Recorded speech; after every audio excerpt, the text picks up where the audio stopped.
you cannot criticize your own anymore for fear of losing your job, that is really unhealthy for the kind of intellectual culture you create. And that is a very strong problem on the right.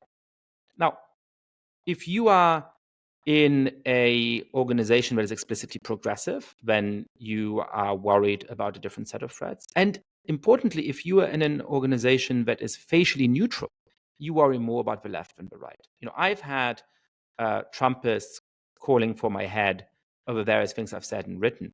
When that happened, I was never worried that my dean or my department chair is going to call me up and say, ooh, the MAGA crowd is really upset with you, right? When people on the left have in bad faith accused me of bad things, I did worry about that. And once or twice I did get that email, right? So it just is a different, so it depends on where you are. If you are in a facially neutral institution, like a university, a corporation, or a think tank that claims to be nonpartisan, you tend to be much more worried about that threat from the left. Right?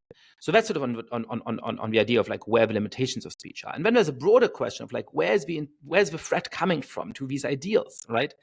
And I would say three things. One, the bigger political threat is from the right, in part because the right is much more likely to win elections. I think if a left-wing populist runs against a right-wing populist, the right-wing populist nearly always wins.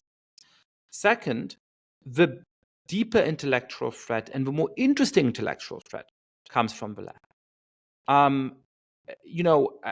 Some people have said in response to my book, well, identity politics, that's always been on the right, and it's white identity politics. At one level of description, that's absolutely true. Of course, we've had white identity politics in the United States since its founding. But what we now observe on the left is a genuinely new ideology that has very different roots and that is attractive for different reasons. And grappling with that, I think, is an important thing, in part because the arguments against right-wing ethno-nationalism have been well made.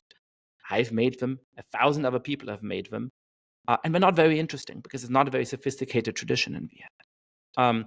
The threat from the left, I think, is both more prevalent in these mainstream institutions and more interesting intellectually, more worth grappling with, more worth understanding, in part because it's new, and in part because it's, I think, more sophisticated, actually. I mean, third, just in practical political terms, one of these things is the yin to the other's yang. It's not just that you're sort of like, oh, one is more important to the other, and so is the other still important enough that we deal with it?